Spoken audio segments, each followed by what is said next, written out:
Hey y'all, it's your travel bestie Kat. So we wanted to talk about our long cruise that we've just gone on. So I was solo and Fee was with her buddy. And what we want to talk about is how long is too long?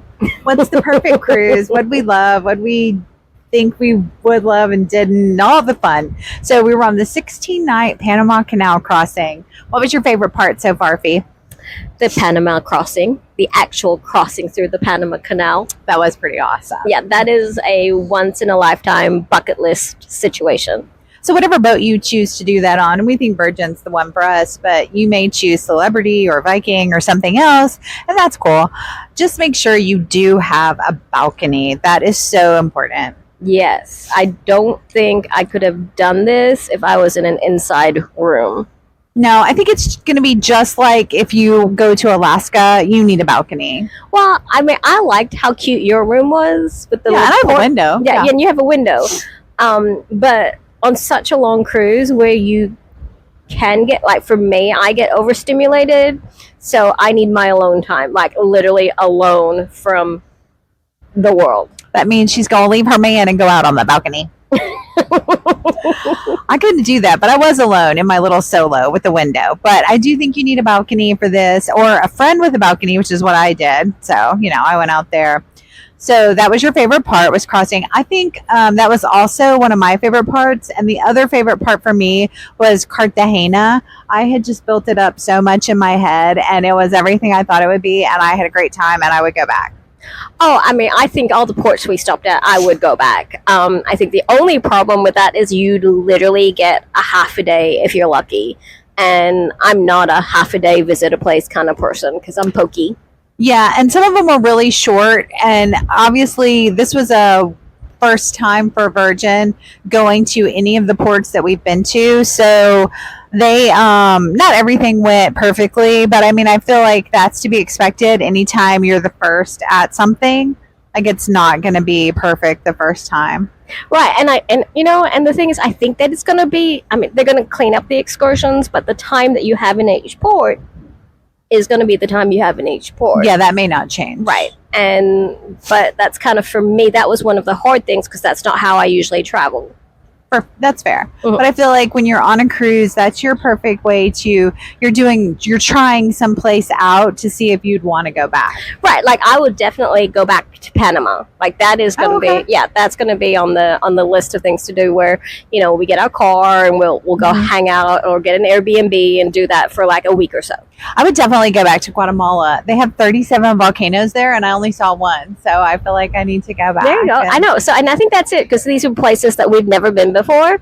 And it's kind of like a sampler package. Yes. It's the perfect sample package. Okay. So what's been too much so far on this cruise? I think there are a lot of sea days. A lot of sea days and a lot of people. So for me, between people and more people and more people in an enclosed people space. Sometimes that magnet on my door that says I'm done peopling is for real. Yeah. So and most people are really friendly and they want to chat, and but it's just I think the other thing, and I think the cruise ship might have noticed, because I've noticed this in the last couple of days, is it's a lot quieter. Like the volume of all the entertainment is. Oh, you mean the woo factor? Yeah, the woo. Yeah, like the first 7 days of woo was about 7 days too many. Fair. And I think by day 10, I was like, if someone woos me one more time, I'm gonna throw myself overboard. But maybe not, because the water's cold. Okay, fair. Mm-hmm. The water has gotten colder, and today is a chilly sea day. I will say I've enjoyed having sea days in between port days more than on the shorter sailings where it's go, go, go, go, go. Right. Because you could recover just a little bit more, where like if I'm going to spend 4 miles hiking to a volcano and then turn right around and spend 4 miles hiking around a city and then turn right around and I'm dead by day 3. So I do like having more sea days. And I think one of the best things I've liked from this cruise is we've made new friends. And Shout out to Jefferson. I know. And Sean. And Sean.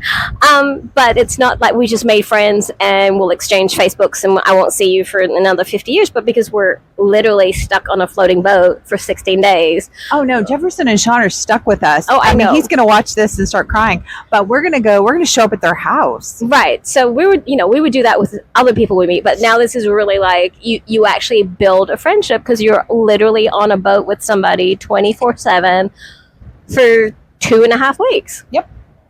So I like that because the friendships we've made on this boat they're real, like versus, oh, hey, your outfit's so cool, I like you. Yeah. You know? And then we never see them again or hear from them again or any of that jazz. Anything we should change or recommend that be done different in a loving sort of way, positive sandwich sort of way?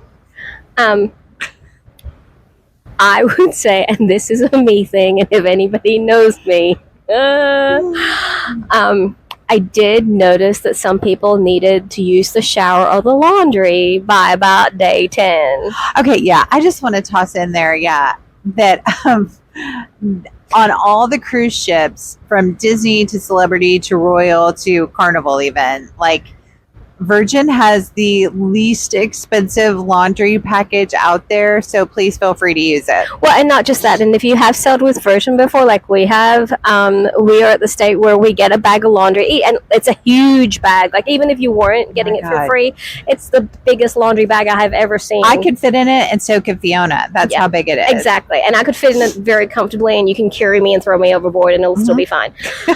Do not do that. Don't do that. But I'm just saying, so between the three of us, we're on to today, we're going to do laundry for the third time in 15 days. So we've been doing laundry every 5 days and we smell great.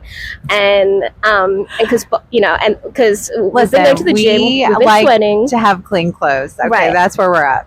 And also, I just want people to know, Virgin has the best showers anywhere, like for a hotel, for whatever. They have these amazing rain showers and it is super awesome. So if you are smelly on a long cruise, it's not the boat, it's you. You made bad choices and we want to talk to you about it with love. So that was my whole thing. I was like, also, I like their shampoo, and I don't normally say that. Like, I'm a brat. I'm going to be straight with you, and I bring my own shampoo and my own body wash and all the things. But I actually like the shampoo in the showers, and I like the body wash in there too. The other thing I've also noticed with people is that they're getting testy at the end of the trip, and I need them to not be mean to crew, because the crew have literally not had a day off since we've been on this ship, and they don't get a day off till we get off the ship. Right, and they are getting a half a day off in Hollywood when we dock there, because unlike normal, when they dock and then they flip the rooms immediately and people board, they're going to have an overnight before that happens, because it's their first time in LA for the ship, any ship actually with Virgin, and also, for the crew. So they're going to let them. They've been working for 16 straight nights. Yeah. Right. And they've been taking care of us. And let's be honest, we're a lot, all of us here together. And also I think I would say to a lot of people, the other thing I would say, which is sail, it doesn't matter which cruise line you're going to pick, do a short sailing with them before you do a long sailing, so you understand the culture and what to expect. Yeah, to make sure that you're appropriately aligned, right? Because you may, if you've not cruised a line before and you're looking at something like this 16-night Panama Canal sailing,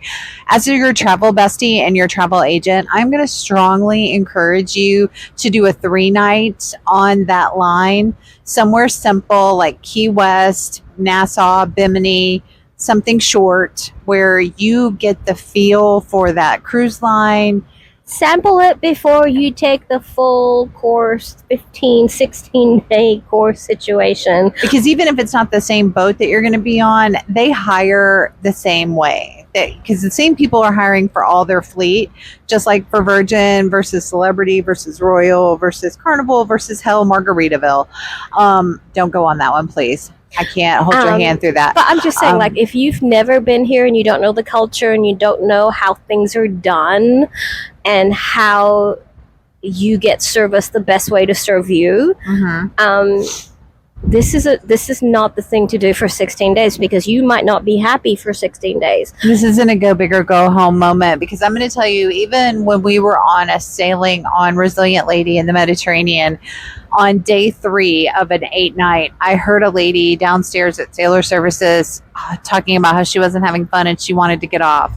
Listen, boo-boos, you can't get off. Okay, you're in it to win it at this point, and you're not getting off the boat. So, like, unless you do something really, really bad, and then you go to the bottom of the boat and you sit there anyway. Your room jail. Don't do that. So just, make sure it's the right line for you, that you're comfortable, and that you're going to be okay spending 16 nights, that you're going to find that's the over food half you a like. month, people. Yeah, that you're going to find the people you like, and that you're going to be okay with it. I have to say, the one thing I really have appreciated about this cruise was because when we first got on, and we've done a lot of Virgin cruises, it wasn't quite the same feel, because I think a lot of the staff members were new, which is great. But what I really, really do appreciate now we're at the end of the cruise is they send you nightly feedback forms, and it seems like they really take those into consideration, and that's very much appreciated. They absolutely do. So yeah, if you're on a Virgin cruise, check into your app. You're going to be using that app every day, and just when you get that nightly feedback form, think about the people you saw that day. And if, like me, you have a poor short-term memory, take a little picture of their name tag. They'll happily show you that name tag and let you have the photo. And you can make a little note in your phone, in your app, whatever, just reminding yourself of why you love so-and-so and what you want to say about them. Because when you fill out that survey, if you mention a crew member that was exceptional, they do get bonuses and promotions and all kinds of things from that feedback. They are specifically cited for that. So it is important. The other thing that I've learned on cruise ships, and I'm so glad I went out and got a Sam's Club portion of it, was the crew. A lot of them don't get off the boat even when they're swapping out in Miami, etc., or even any of the ports. So a lot of them, and they don't sell chocolate candy bars on board. They melt. So I bought 42 bars, full-size bars of Kit Kat. Not the stolen ones. She was not in Prague. She didn't do it. No. So we got a ton of it, and we gave them out. And so a lot of the crew are from Asia and Southeast Asia, and they love their Kit Kats. So we gave them out. And then I've stockpiled some for Easter Sunday. And they're so appreciative, and it's better than anything you can do for them other than during the surveys. Yeah, they really do appreciate your little thoughts like that. So if you want to bring something thoughtful, bring a little candy, bring a little something to share, they really do appreciate it, because they're far from home and they're trapped on a boat too over a holiday. And so they would love that.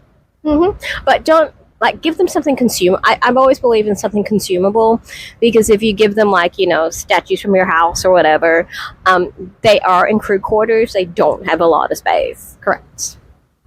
And they're sharing a room with someone. We talked about that. Exactly. All right. Anything else they should know before we wrap up? No. Just be prepared. Just remember, you are here for over half a month. Okay, because when they go, 16 nights. Oh yeah, I can do 16. No, over half a month. I don't think we were fully prepared 2 years ago when we booked it either, y'all. So we've had some moments where we were I'm done. I'm going to dinner in my pajama bottoms and my sweatshirt. Deal with me. And and just the crew really do make this such a special trip. I cannot stress that enough. And just be nice to them, because we've seen some Karens. That's the other thing too. This is a big boat. You're here for a long time. Respect people's personal space. Yeah. Respect their personal space. That's all we're going to say about that is, if someone's on the whole couch and you come sit up right beside them, really. Listen. All right. Well, we love you, and we're glad you're here. Like and follow and share. And thanks for hanging out with us. Bye.